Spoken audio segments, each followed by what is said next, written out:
Bueno, vamos a seguir viendo en esta mañana de verano, con la ayuda del Señor, escenas en los Evangelios, y vamos a seguir considerando cómo Cristo es supremo. Cristo es supremo sobre todo. Y en esto estamos meditando estas últimas semanas de verano. ¿Qué quiere decir esto? Que Cristo es supremo, que está por encima de todo, que Él está sobre todo, que no hay absolutamente nada mejor que Él, que Jesús es lo máximo en poder, en gloria, en autoridad e importancia. Y sería imposible solo en unas semanas de verano poder ver la grandeza de Cristo. Nos faltaría vida e incluso nos faltaría eternidad. Nunca llegaremos a comprender en la totalidad la grandeza de Cristo.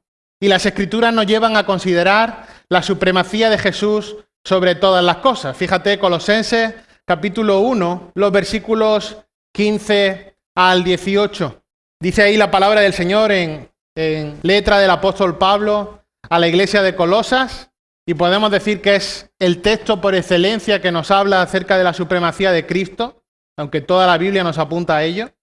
Pero fíjate, dice el versículo 15, que Él es la imagen del Dios invisible, y está hablando de Cristo, el primogénito de toda creación, porque en Él fueron creadas todas las cosas, tanto en los cielos como en la tierra, visibles e invisibles, ya sean tronos o dominios, o poderes o autoridades. Todo ha sido creado por medio de Él y para Él. Y Él es antes de todas las cosas, y en Él todas las cosas permanecen. Él es también la cabeza del cuerpo, que es la iglesia. Y Él es el principio, el primogénito de los muertos, a fin de que Él tenga en todo la primacía. Así que Cristo es supremo sobre todo. Y entender que Jesús es supremo sobre todo es crucial para nuestra forma de ver y de adorar a nuestro Salvador. La supremacía de Cristo es necesaria, es esencial para tener una visión precisa acerca de quién es nuestro Salvador, de cuál es su obra en la cruz, de cuál es nuestra condición como creyentes y del reino que Él ha establecido y establecerá. Hemos leído que Él creó el cielo, la tierra con el poder de su palabra, que ahora Él es el sustentador de la creación, que Él es el primogénito de entre los que durmieron, que Él es el mayor en la resurrección, que Él es el Dios encarnado, el Dios hecho hombre, que Él reveló al Padre, que su gracia es infinita para con nosotros, que Él es la cabeza de la iglesia. Queridos hermanos, Él es Dios. Cristo es supremo sobre todo. Jesucristo es el supremo soberano del universo. Las personas, tú y yo, y todas las personas que nos rodean, tendemos a las tradiciones.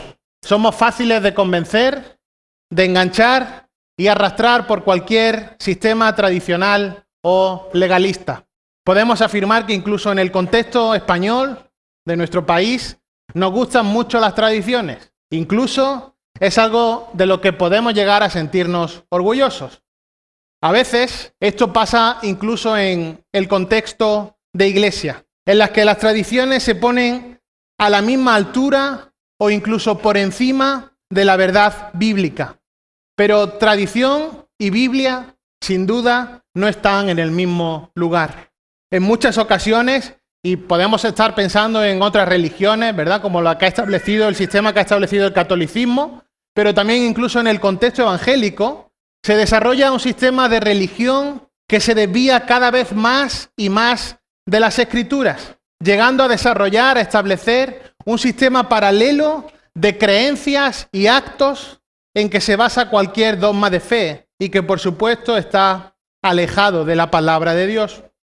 Cada vez son más las deformaciones que se hacen en algunos contextos de iglesia del sentido natural de la Escritura para establecer un sistema paralelo diseñado por hombres con la finalidad de agradar a los hombres sin tener en cuenta en ningún caso la gloria de Dios.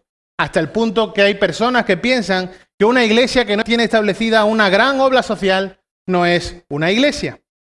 Esto no es más que una deformación del sentido natural de la Escritura. Y esto era lo que pasaba en el momento en el que el Señor Jesús está dirigiéndose a sus oyentes en el Sermón del Monte, ahí en Mateo capítulo 5.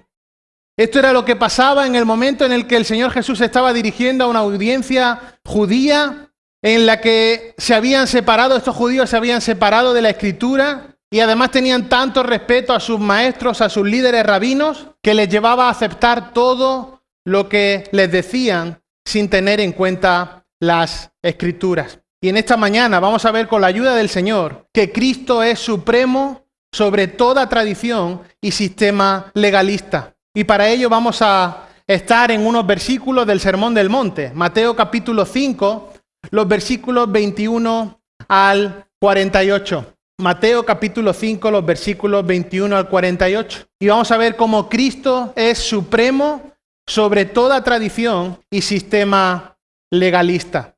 Recuerda, y esto ya lo hemos visto semanas atrás, que Cristo no está limitado ni condicionado por nada. Cristo no está limitado ni condicionado por nada, sino solo por su propia voluntad soberana. Cristo es el supremo soberano. Así que en esta mañana vamos a estar en Mateo capítulo 5, y como es un texto largo, lo vamos a leer y ver conforme avanzamos en nuestro estudio. Pero solo para situarte, Mateo capítulo 5 al 7 presenta el Sermón del Monte. El Señor Jesús enseñando a las multitudes que estaban ahí, esto lo vemos en el versículo 1, los estándares de vida de su reino. Un sermón tremendo, un sermón que está lleno de enseñanza y que te animo a leer y a meditar con frecuencia. Si una mañana te levantas y quieres buscar el mejor sermón del mejor predicador, no hace falta que navegues mucho por internet, lo tienes aquí, Mateo capítulo 5 al 7. Así que desde el principio del Sermón del Monte, en estos capítulos, el Señor Jesús se está enfocando en lo interno.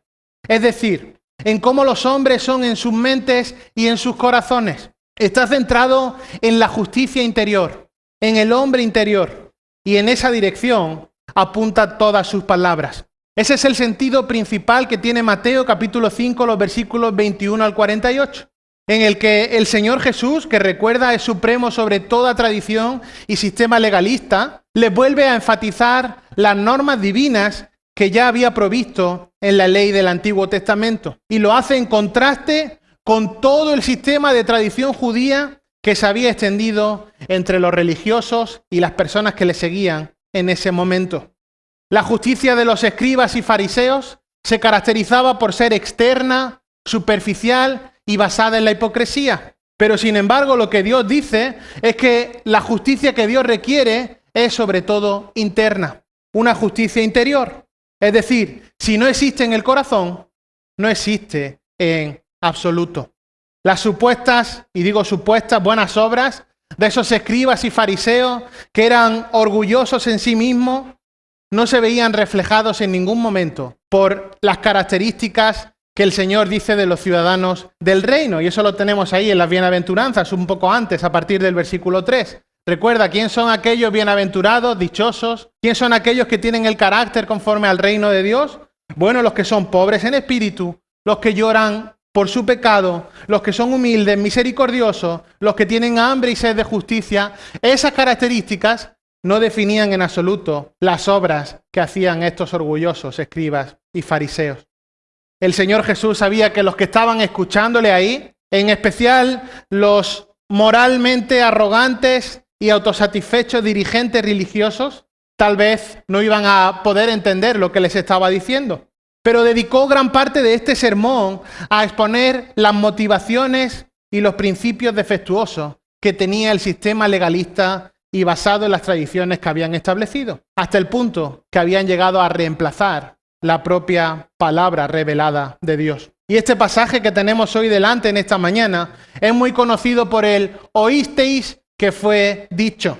Oísteis que fue dicho. Esta es una frase que hace referencia a la enseñanza rabínica, a la enseñanza tradicional, y en cada ejemplo que el Señor dice, oísteis que habéis dicho, pero yo os digo, lo que hace Jesús, recuerda que es supremo sobre toda tradición y sistema legalista, es contrastar la enseñanza humana con la divina palabra de Dios. Así que vemos que la justicia divina, la justicia que es de Dios, la justicia que está mostrando aquí el Señor Jesús, estaba superando a la de los escribas y los fariseos. Y esto era tremendamente necesario. Fíjate, versículo 20 del capítulo 5. Porque os digo que si vuestra justicia no supera la de los escribas y fariseos, no entraréis en el reino de los cielos. El estándar marcado por los escribas y fariseos no era ni mucho menos suficiente para entrar en el reino de los cielos. Ahora, el Señor Jesús aquí no es que esté modificando la ley de Moisés. No es que esté diciendo voy a cambiar la enseñanza de los salmos. No es que esté cambiando las normas que habían dado los profetas o que fuera a modificar la Biblia en ningún caso. Fíjate, versículo 17. No penséis que he venido para abolir la ley o los profetas. No he venido para abolir, sino para cumplir. Y pueden marcar esa palabra. El Señor Jesús cumplió la ley y los profetas. Porque en verdad os digo que hasta que pasen el cielo y la tierra, no se perderá ni la letra más pequeña, ni una tilde de la ley, hasta que toda se cumpla. Cualquiera pues que anule uno solo de estos mandamientos, aun de los más pequeños, y así lo enseñe a otros, será llamado muy pequeño en el reino de los cielos. Pero cualquiera que los guarde y los enseñe, éste será llamado grande en el reino de los cielos. Ahora, lo que está diciendo en estos versículos el Señor Jesús a partir del 21 es que las tradiciones de los dirigentes religiosos, ese sistema que habían establecido, no estaba de acuerdo con la verdad divina. Y el ministerio del Señor Jesús fue tremendo. Pero entre los cambios más asombrosos que el Señor Jesús hizo a la enseñanza tradicional que habían establecido estos líderes, era su insistencia en que la tradición y las escrituras se hallaban en conflicto. La tradición y las escrituras se hallaban en conflicto. Y que la justicia interior, es decir, el hombre interior, no la fachada externa, no la formalidad externa, era la característica central y necesaria para tener una correcta relación con Dios. Ahora, este principio de que las tradiciones y las escrituras estaban en conflicto, no solo lo vemos aquí en este pasaje, sino que el Señor Jesucristo durante su ministerio lo dejó de forma clara y evidente. Probablemente el pasaje más claro sea Marcos capítulo 7, los versículos del 1 al 13. El Señor Jesús está ahí en esos versículos confrontando cómo los escribas y los fariseos estaban pervirtiendo la enseñanza y acaba al final en el versículo 13 diciendo, fíjate, invalidando así la palabra de Dios por vuestra tradición, la cual habéis transmitido y hacéis muchas cosas semejantes a estas. Estos estaban invalidando la palabra de Dios a causa de su tradición, de cómo iban transmitiendo esa tradición hasta el punto que la ponían en un lugar superior al de la palabra de Dios. Y en estos versículos, volviendo a Mateo capítulo 5, los versículos 21 al 48, vamos a ver el rechazo de las tradiciones y prácticas de los fariseos. Y veamos cómo Cristo es supremo sobre toda tradición y sistema legalista. Y vamos a ver 6 ilustraciones que nos llevan a considerar que nuestra vida debe caracterizarse, nuestra vida debe medirse, no por los estándares que marca la tradición, no por los estándares que marca la norma de nuestro contexto actual, sino que debe medirse por la norma perfecta de Dios en cuanto a la justicia interior. Por supuesto, esto solo es posible si estamos en Cristo. A menos que estemos en Cristo, es imposible cumplir el estándar del Sermón del Monte, es imposible guiarnos y conducirnos conforme a la norma perfecta de Dios. Solo en Cristo es que podemos adecuarnos y vivir conforme a las enseñanzas del Señor Jesús. Así que en estos versículos, a partir del versículo 21, hasta 6 veces aparece ahí esa frase, habéis oído que se dijo. O como lo dice la Reina Valera del 60, oísteis que fue dicho. Pero os digo, fíjate, versículo 21, habéis oído que se dijo a los antepasados. Versículo 22, pero yo os digo. Versículo 27, habéis oído que se dijo. 28, pero yo os digo. Versículo 31, también se dijo. Versículo 32, pero yo os digo. Versículo 33, también habéis oído que se dijo. 34, pero yo os digo. Versículo 38, habéis oído que se dijo. 39, pero yo os digo. Versículo 43, ¿habéis oído qué se dijo? 44, pero yo os digo. Estas palabras lo que ponen en claro es que Jesús estaba presentando, por un lado, lo que los fariseos y los doctores de la ley les estaban diciendo al pueblo, y en contraste con esto, por otro lado, el verdadero propósito de Dios al dar su ley. Y eso es exactamente lo que expresa su principal declaración en el versículo 20.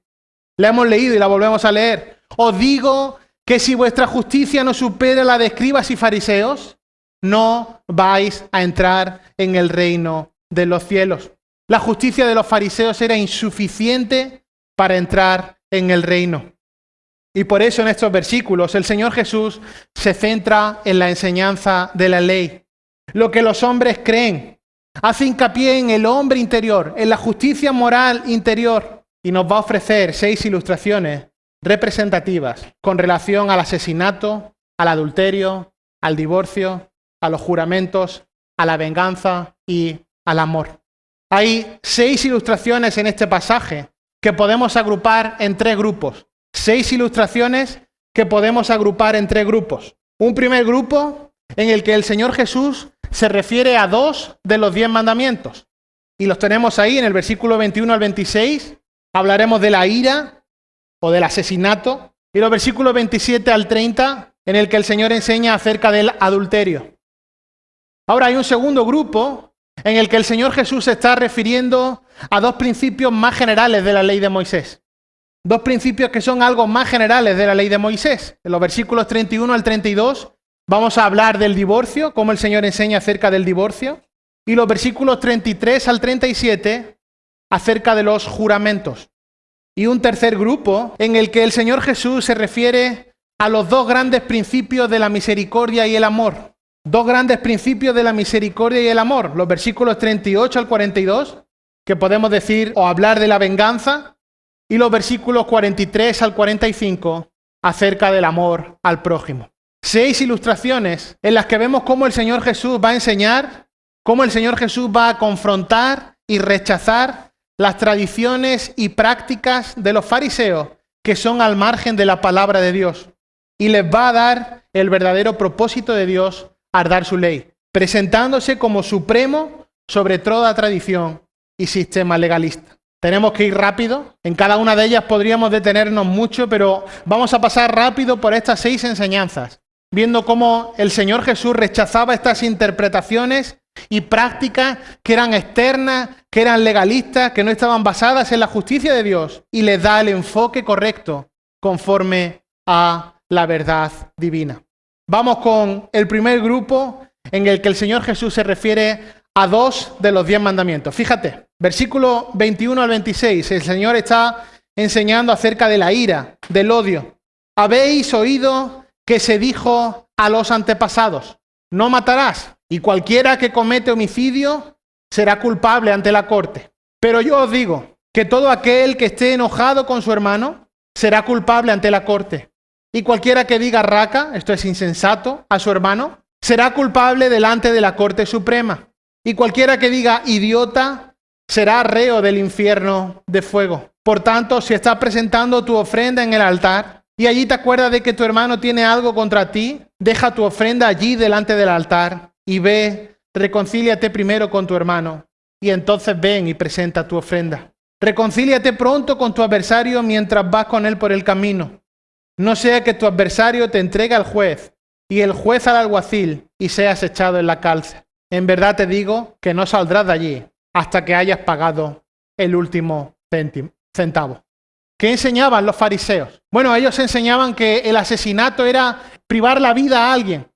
Pero el Señor dijo que el mandamiento se extendía no solo al hecho en sí, sino también a la actitud que había detrás del mismo.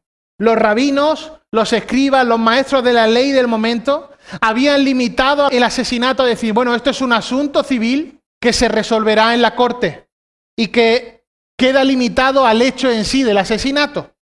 ¿Qué es lo que estaban haciendo estos maestros rabinos? Bueno, pervertir lo que las propias escrituras decían, enseñaban. El propio rey David ya había reconocido esto mucho antes de la época de Cristo. Salmo 15, Salmo 51, 1 de Samuel 16. Pero estos religiosos habían puesto su estándar, el estándar de su norma, su percepción, por encima de lo que decía la Escritura. Es obvio que matar es malo, pero el Señor dice que lo es en igual medida la ira interior que le lleva a provocar el asesinato. Por eso el Señor dice, pero yo os digo. Y esto que vamos a ver ahora es aplicable a las 6 ilustraciones que vamos a ver en esta mañana. Pero yo os digo. Cuando el Señor dice, pero yo os digo, recuerda, no estaba contrastando su enseñanza que le estaba diciendo con la enseñanza del Antiguo Testamento.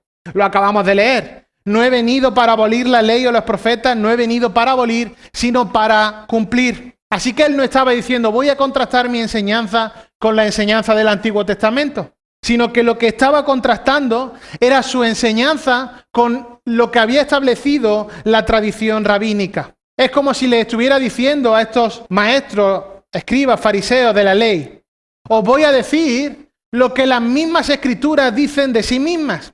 Os voy a decir aquello que tiene que ver con la verdad de Dios. Voy a poner en su sitio la palabra de Dios por encima de todas vuestras tradiciones. Voy a poner orden en el asunto.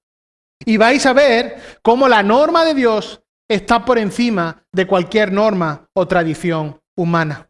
Y así empieza el Señor a señalar la insuficiencia de la justicia en la que habían depositado su fe, en la que habían depositado su confianza todos estos escribas, fariseos y muchos otros que le seguían. Y les dice en primer lugar, mirad, os han dicho que el asesinato es un acto físico, pero esto va mucho más allá.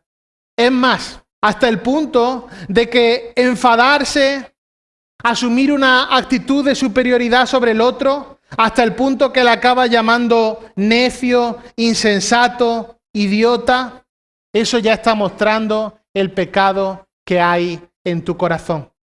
Y le dice, cuando esto está en vuestra vida, es el primer paso para el asesinato. Y les dice que debe haber reconciliación. Y una reconciliación que no está limitada, como enseñaban los escribas y fariseos, a la corte civil, sino que es una reconciliación que debe hacerse entre hermanos, entre el ofensor y el ofendido. No importa quién dé el primer paso.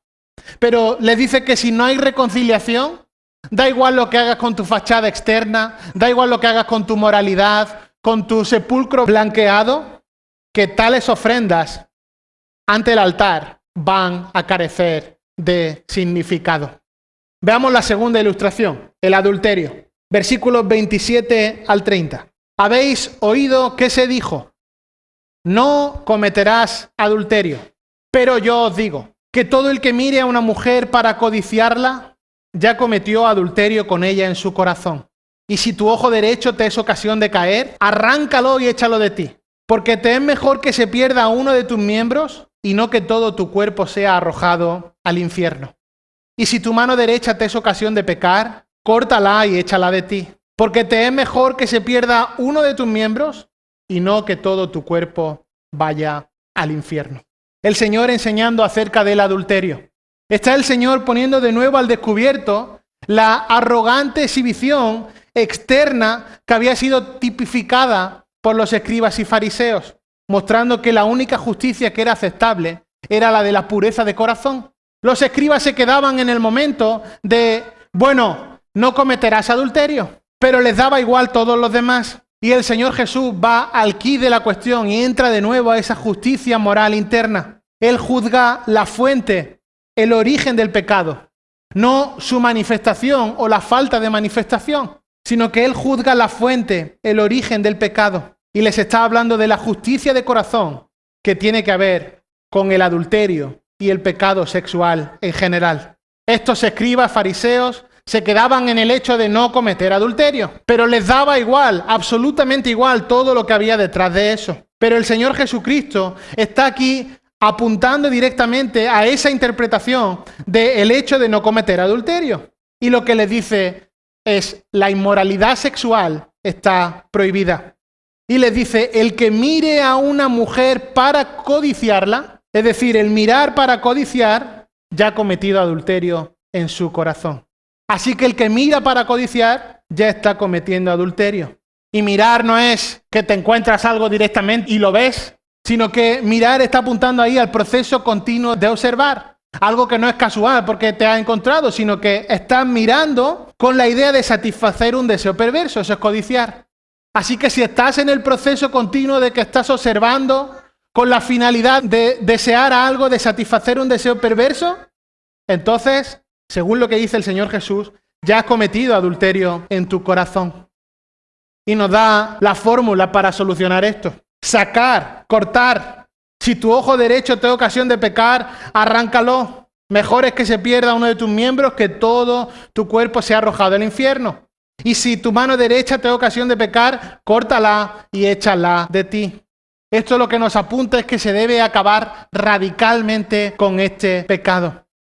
Una vez más, los escribas y fariseos, basados en sus tradiciones, en sus sistemas legalistas, habían limitado la pureza sexual al acto externo. Pero el Señor Jesucristo apunta nuevamente a la pureza de corazón, prohibiendo totalmente y radicalmente la inmoralidad sexual.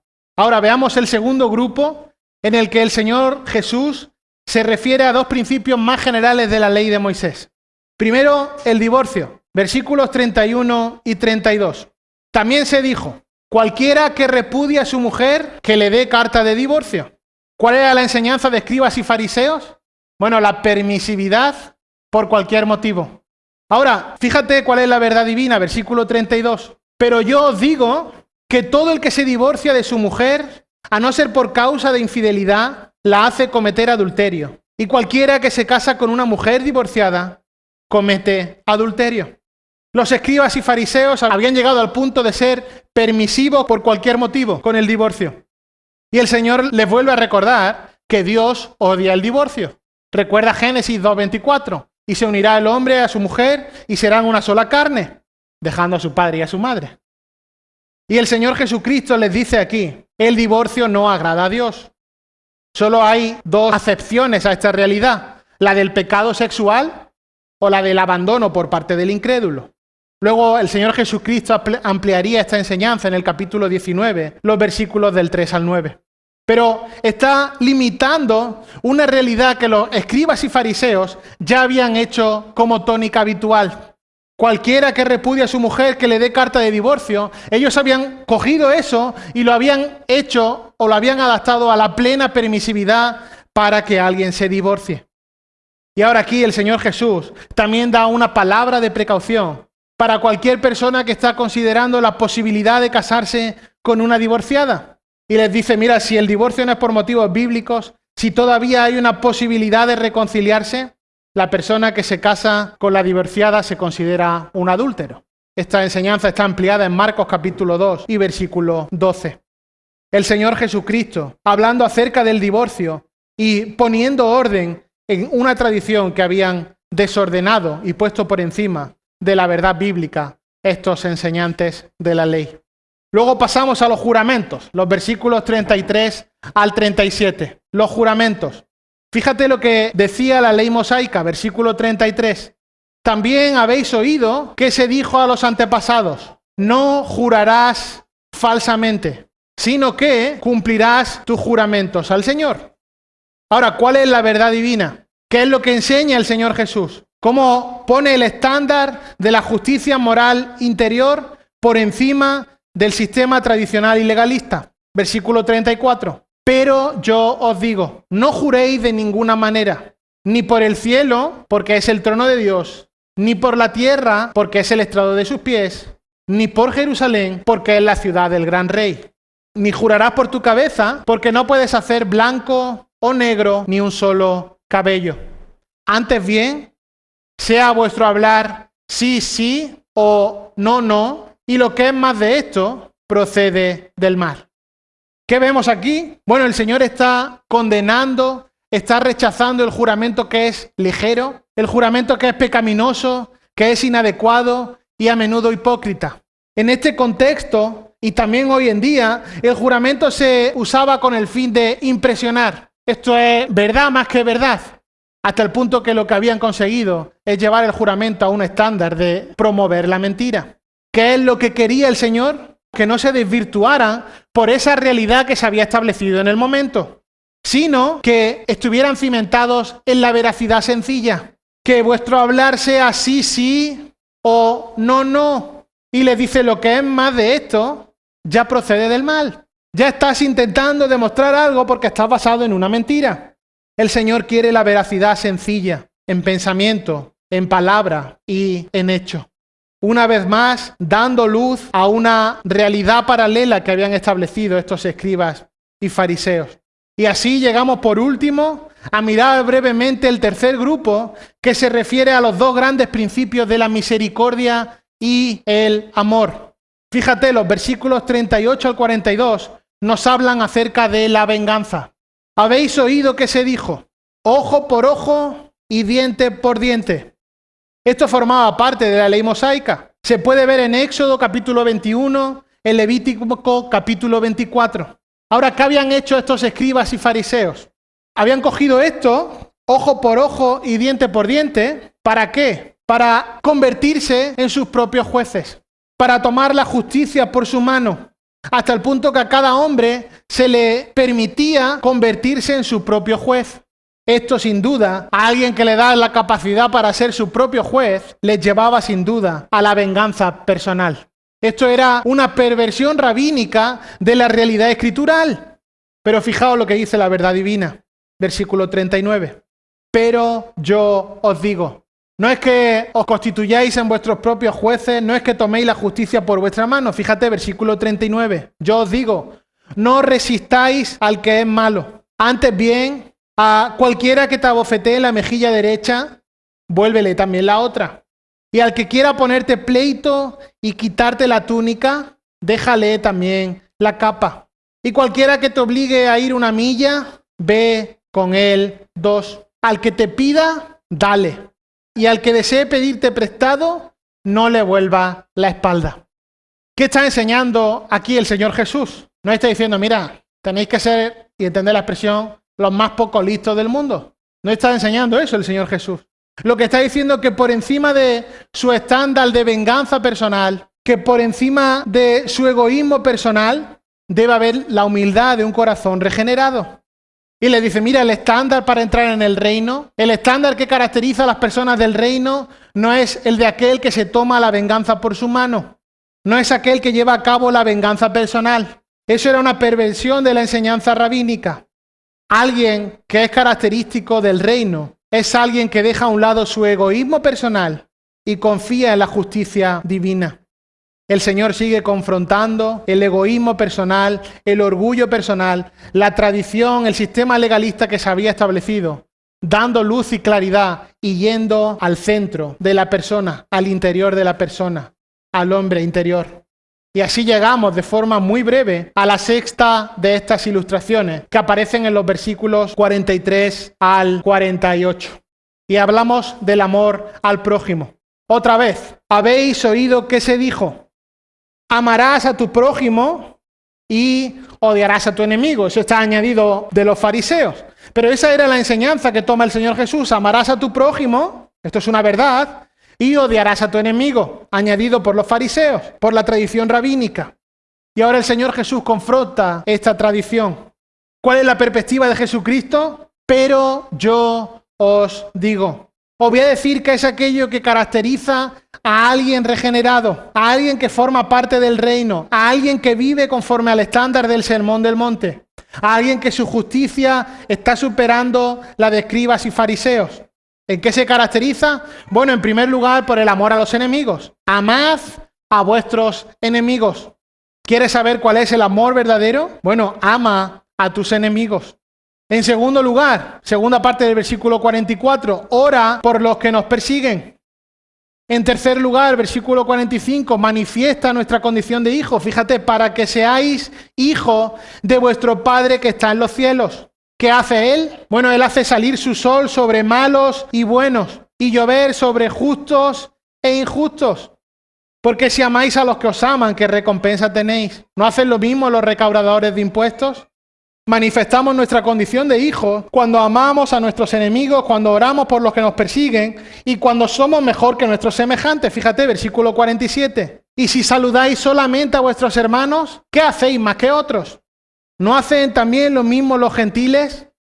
Lejos de odiar a tu enemigo, el Señor Jesucristo les revela la verdad divina y les dice, debéis amar al prójimo. Y al prójimo incluye a vuestro amigo y a vuestro enemigo. Y así llegamos al versículo 48, que podemos considerar el resumen del Sermón del Monte. Y si me apura, lo podemos considerar el resumen de la Biblia.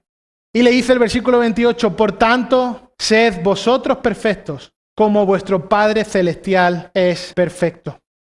Ese es el gran propósito de la salvación, teleios, perfecto. Y está apuntando a la madurez, a la perfección. Sin duda algo que es imposible en el propio poder del hombre. Es algo que solo es posible, y esto lo vemos en Mateo 19, 26, que para el hombre es imposible, pero todo es posible para Dios.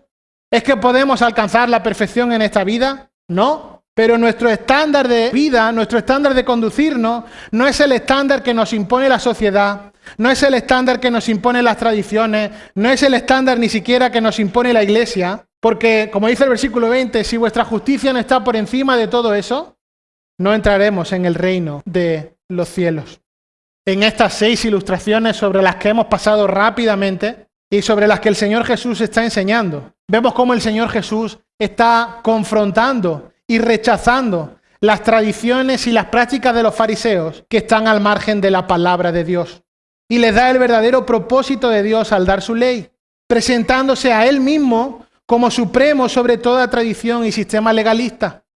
Recuerda, Él no está contrastando su enseñanza con la enseñanza del Antiguo Testamento, sino que estaba contrastando su enseñanza con la de la tradición judía, que había pervertido el mismo sentido natural de las Escrituras. Estaba confrontando las perversiones de las tradiciones y los sistemas legalistas. Si quisiéramos dar más luz a esto, sería bueno acudir a la carta de Hebreos. Y te animo a que lo hagas en casa. No lo vamos a hacer ahora. Pero Hebreos nos explica de forma clara y detallada el vínculo entre el pacto del Antiguo Testamento y el nuevo pacto de Jesús. Revela el antiguo sistema como una sombra del cumplimiento final en Jesucristo. El Señor Jesucristo vino a cumplir la ley. Él no vino para abolir, sino para cumplir. Y en este momento está confrontando todo el sistema tradicional y legalista con la verdad divina. Ahora, fíjate por un momento en el versículo 1 del capítulo 6, porque es enfático en esta idea de la justicia verdadera, aquella que agrada a Dios, y de cómo debemos de tener cuidado, mucho cuidado, con la falsa justicia. Fíjate, capítulo 6, versículo 1. Cuidad de no practicar vuestra justicia delante de los hombres para ser vistos por ellos. De otra manera, no tendréis recompensa de vuestro Padre que está en los cielos. Aparte del gran sistema de idolatría que se había establecido en Judá y en Israel, el mayor pecado que había era la religión hipócrita. El Señor Jesucristo fue muy duro con esto, pero es que los judíos habían sido conquistados y llevados cautivos en gran medida porque convirtieron la verdadera adoración a Dios, lo que era adorar verdaderamente a Dios, lo convirtieron en una parodia fingida. Lo hicieron una mera tradición, un mero sistema legalista basado en normas vacías. Y el Señor Jesucristo les dijo, cuidado, cuidado, porque si haces tu justicia solamente para ser visto por ellos, no vas a tener recompensa en el reino de los cielos. Y bueno, hoy en día, en el año 2022, todo esto puede parecerte lejano. Puedes decir, bueno, todo esto que hemos escuchado es obvio. Todo esto ya está aprendido, pero la realidad es que debemos de estar alerta. Debemos de ser cuidadosos de no caer en la tradición como argumento, de no poner ningún método o sistema humano a la altura de la palabra de Dios. Esto es tendencia hoy, esto es trending topic hoy. Establecer mecanismos, articular mecanismos humanos, bien para llegar a las personas, bien para hacer el bien, bien para anunciar el evangelio, que dejan a un lado la verdad de Dios. Y tú y yo, sin darnos cuenta o siendo conscientes de esto, podemos ser arrastrados o convencidos por sistemas establecidos que son humanos y que intentan ocupar el lugar de Dios y su palabra. Entonces recuerda, el Señor es supremo sobre toda tradición y sistema legalista. Sin duda, es trágico que muchos hoy, en el año 2022, en la ciudad de Sevilla, al igual que los escribas y fariseos, intentan tomar cualquier camino hacia Dios menos el camino de Cristo. Están dispuestos a pagar cualquier precio, pero no aceptan el precio que Cristo pagó en la cruz. Incluso están dispuestos a hacer cualquier obra por Él. Se parten la camisa allá donde van, pero no aceptan la obra que el Hijo consumó para ellos. Aceptan cualquier regalo de Dios, menos la dádiva de la salvación gratuita. Claro que estas personas son religiosas, pero no son regenerados y no van a entrar en el reino de los cielos. Han basado su fe, han basado su estilo de vida en meras tradiciones, en meros sistemas legalistas humanos elaborados por el hombre para satisfacer los deseos del hombre, que dejan a un lado a Dios y su gloria. Este estándar no es el estándar de justicia moral interior que Dios requiere. Cuando entendemos la supremacía de Cristo, tenemos un punto de vista más acertado, más real de Él. Entendemos mejor la profundidad de su amor. Podemos recibir y responder a su amor. Ahora, ¿cómo está tu vida en este sentido? ¿Vives aferrado a alguna tradición de hombres?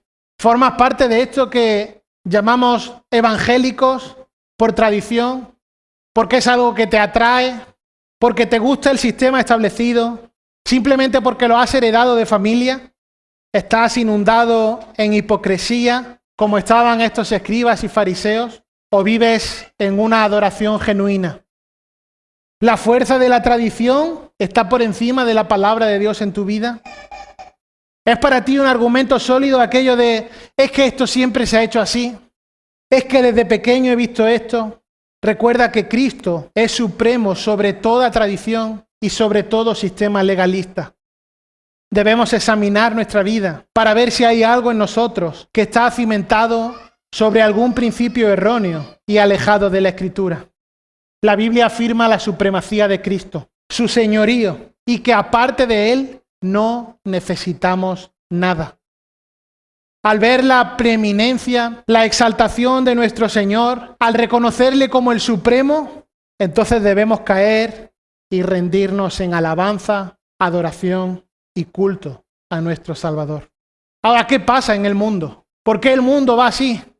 Bueno, por culpa del pecado. La humanidad es culpable de quebrantar toda la ley de Dios. Y esto ha provocado su ira justa y por consiguiente toda la humanidad está separada de Él. ¿Qué le espera a la humanidad que no tiene a Cristo? ¿Qué le espera a la humanidad que está basada en tradiciones, en sistemas legalistas, que vive aparte de Cristo?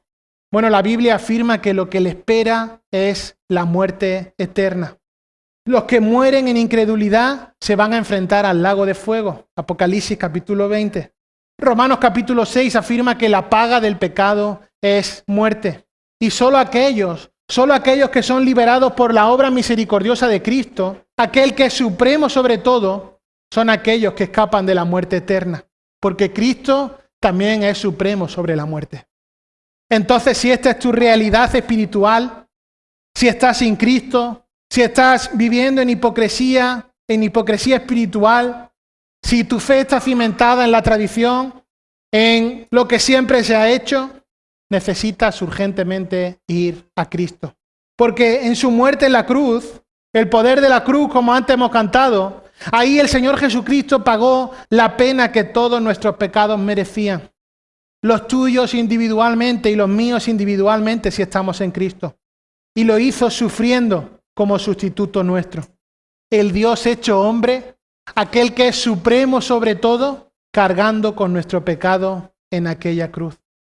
Toda la ira justa de Dios que era necesaria y que nuestros pecados merecían, toda la justa ira que tu pecado y el mío provocaban en Dios, se cargó plenamente sobre el siervo sufriente, sobre Cristo, cuando el Padre cargó en Él el pecado de todos nosotros. Y por ese sacrificio suficiente, por esa obra en la cruz, por la provisión de la justicia divina en Cristo, que es considerada nuestra, nuestros pecados pueden ser justamente perdonados y nosotros ser reconciliados con Dios. El Señor Jesucristo cumplió la ley, pagó la pena por el pecado y apagó la ira de Dios en nombre de los escogidos. Para experimentar esta realidad, el nuevo nacimiento, el ser vestido del nuevo hombre, para ser salvo, es necesario que creas en el Señor Jesucristo como tu único y suficiente Salvador. Aceptar y creer en su muerte en la cruz como obra única y suficiente para la remisión, para el perdón de tu pecado. Reconocer tu trágica condición de pecador, tu impotencia, la necesidad urgente de perdón divino. Reconocer a Cristo en tu vida como el supremo sobre todo.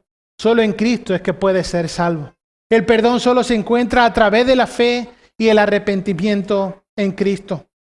El que viene a Cristo con verdadero arrepentimiento, con una fe genuina, con una fe real, no hipócrita, ese será perdonado. El verdadero creyente pone toda su confianza en aquel que es supremo sobre todo. Y queridos hermanos, saber que Cristo es supremo sobre todo, también sobre toda tradición y sistema legalista, nos da fuerza y confianza en medio de la batalla, en medio del caminar cristiano. Porque sabemos y podemos confiar en que nos dirigimos a la gloria y que todo está controlado por nuestro Salvador, aquel que es supremo sobre todo. Vamos a orar al Señor. Señor, gracias por este tiempo. Gracias por recordarnos por medio de tu palabra perfecta la necesidad de examinar nuestra vida a la luz de estas verdades, entendiendo que la justicia que Dios requiere es ante todo interna. Una justicia que si no está en el corazón, no existe en absoluto. Señor, ayúdanos a examinar nuestra vida y ver si nuestra vida está cimentada sobre tradiciones o sobre algún elemento humano que estamos poniendo a la altura de tu palabra.